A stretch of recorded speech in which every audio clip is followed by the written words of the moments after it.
Hello, my name's Nathan, and the purpose of this video is to go through with you some of the proposed changes in ADR 2023, and more importantly, how you can find out about these changes. As we get closer to 2023, there will be lots of organisations that provide analysis of what the changes are going to be, and you might even be lucky enough to go to one of the industry seminars and hear one of the speakers who may have been involved or had a pivotal role in those changes coming about. But what all of those seminars and the analysis provided by people always seem to start with is a caveat that these are just the nice bits, the best bits, the juicy bits that they've picked out to go through with you, and that you should always check what the full changes are going to be. So I want to show you how to find that information. To do so, we need to go to the UNECE Dangerous Goods website. So if we go to Google and type in UNECE, which stands for the United Nations Economic Commission for Europe, type in UNECE Dangerous Goods, and it's the top result there. And this is kind of like the homepage for lots of different international regulations and agreements. You'll see on the left hand side there are legal instruments and recommendations. If you click on that, that's where you'll find ADR itself. There's the ADR 2021 files and the amendments between ADR 2019 and 2021. You'll also find the multilateral agreements. There's ADN down there, the UN model regulations, the manual of tests and criteria, the liability regulation, and GHS. So I'll just close that down. You'll actually find on the first page here, there is a reference for the draft amendments to Annexes A and B of ADR, and that's a consolidated version. Now that's dated February 2022, so these are the proposed amendments. These amendments come from lots of different subcommittees and groups, and they all feed down into the Working Party 15, Working Party on the Transport of Dangerous Goods, and you can find those documents under Meetings and Documents. And as we go down the page there, you'll see that there is going to be a meeting of the Working Party on the Transport of Dangerous Goods, Working Party 15, in May. And the deadline they have for the finalisation of the changes to ADR is the 1st of July. So even though there's the file referenced on the first page, there may be some amendments to that prior to the depository notification that has to be made at the start of July in order to give 6 months for those changes to take effect from the 1st of January 2023. If we go down the page here, we'll find the Working Party 15, the last meeting they held in November 2021. If we click on that, and you'll find all of the different documents associated with that meeting. So there's the provisional agenda, and then you'll find the reports, the working documents, and the informal documents. So the working documents and the informal documents are the documents that they'll have discussed in the meeting, and the report is the outcome of the meeting, which includes that file that we saw before, the proposed amendments to Annexes A and B of ADR. So if we open that up and see the English version in PDF, and this is the draft amendments. This file just gives the amendments in a consolidated list. If you want to actually see the decisions behind the amendments, if we go back to the reports, you need to download the reports of the Working Party at the different sessions, and that will include information behind the different decisions that were made, and perhaps some interpretation of why those decisions were necessary and the reasons for them, which are always very interesting to read. And these are very important in my opinion, if you transport a lot of dangerous goods or you invest a lot of money in equipment for the transport of dangerous goods, because you want to know if there's going to be any changes, so when you renew your equipment like vehicles or tankers, that you're working to the most recent standards.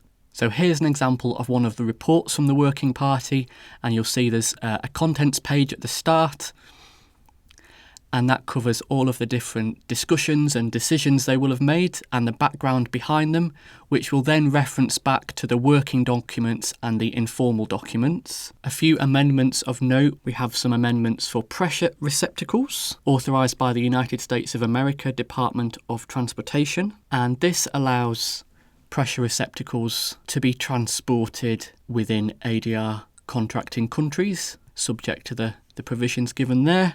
There already exists an allowance for this in Multilateral Agreement M318, but as with all multilateral agreements, they're only valid on the contracting territories of the parties that signed them. So although there's 17 signatories to Multilateral Agreement M318, this will enable the transport of those pressure receptacles across all parties to which ADR applies. So at the last count, I think that's 53 different countries and territories where ADR applies. And this is quite an important allowance because there is a reciprocal agreement in the USA regulations, so in 49 CFR. Further down and throughout the amendments, there is a lot of changes given in Chapter 1.8 for inspection bodies. These are the inspection bodies appointed by the competent authorities for tanks, MEGCs and battery vehicles. So that's the gas battery vehicles where the gas is carried in a battery of receptacles on a vehicle rather than battery powered vehicles. There's quite a lot of work and history and references you can find behind these changes that are going to be coming in. There's some detailed explanatory notes provided by the Swiss, referenced in the Working Party 15 110th session report. The purpose of these changes is to allow a harmonised approach to approval and inspection across all ADR contracting countries, specifically for tanks for classes 3 to 9 rather than class 2, with particular reference placed on approved bodies carrying out inspections in other countries, which is where some of the issues that these changes are trying to stop recurring have happened in the past. When I mentioned before about why it's such a good idea to check through all of the amendments, because there might be really small changes that people may overlook if they're just providing you a summary of the changes, but might be really important for your organisation or the goods you're shipping. One of those that I've found here are some changes, just small notes inserted to special provisions associated with two particular UN numbers. So these are Special Provision 119 and Special Provision 291. And these are assigned to UN numbers 2857 and 3358. And these are the UN numbers covering refrigerating machines. And there's been a lot of talk and notably a lot of discussion in the news and in media recently about heat pumps. And heat pumps may not sound like a refrigerating machine. They sound maybe quite the opposite, but they actually work reliably informed just like a refrigerating machine, but the other way round. So there's some notes inserted into the special provisions for those two UN numbers, state that for the purposes of carriage, heat pumps may be considered as refrigerating machines. And that's quite a key piece of information if you're shipping goods under those UN numbers, because there are other UN numbers which also could be used for transporting heat pumps. But the key provision contained in Special Provisions 119 and Special Provisions 291 is that those machines which have less than 12 kilograms of gas in them are exempt from ADR, whereas those provisions aren't present in the other UN numbers that those machines could potentially be shipped under. So by stating in the regulations, even if just as a note, that those UN numbers are applicable for those machines, that may be very helpful for certain organisations.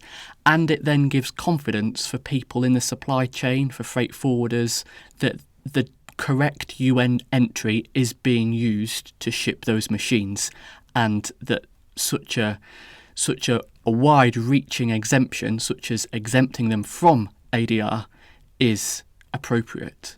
And then one of the reasons why I thought it was a good idea to do this video are the changes given in Chapter 9 of ADR, which have a very long transitional period. And this is to do with vehicles for tank carriage. Here we are, Chapter 9.7.9, Additional Safety Requirements Concerning FL and EX3 Vehicles. What these requirements are going to do is introduce automatic fire suppression systems for the engine compartment for FL vehicles when they are used for carrying flammable gases with a classification code including an F, or for vehicles carrying packing groups 1 or packing groups 2 flammable liquids. So if you think about perhaps like an Arctic unit and a tanker behind it, this first part will cover the Arctic unit with the engine, and then this second part will cover the trailer and the unit, because this covers the thermal protection to mitigate the propagation of a fire from the wheels of the vehicle. At first glance, it just looks like a couple of paragraphs. But when you start to think about it a little bit more, it's going to have quite a big effect on undertakings with those vehicles. First of all, it only applies to vehicles carrying flammable liquids of packing group 1 or packing group 2. So it doesn't say anything about vehicles carrying flammable liquids of packing group 3. So this may create a situation where you have 2 tiers of approval for FL vehicles, which is very important to note if you're an operation where you may carry flammable liquids of packing group 2 or packing group 3. Similarly for trailers, perhaps if you have a trailer that you have tanks loaded onto, swap tanks or portable tanks, which is required to be FL, then you're going to have to be careful that you meet those requirements. But this is only for new vehicles, and it doesn't come into force until the 1st of January 2029. Reading through the minutes and the decision notes from the working party, this is all to do a reduction in the likelihood of a BLEVE, so that's a boiling liquid expanding vapour explosion. And if you've not seen one of those, or if you're not sure what they are, try typing that into YouTube, and you'll see it is a very major and very scary situation that can occur, specifically with tanks. I hope you found that useful. We will be releasing our analysis of all the changes once they're finalised towards the end of 2022. Until then, if we can be of any help or assistance, please don't hesitate to get in contact.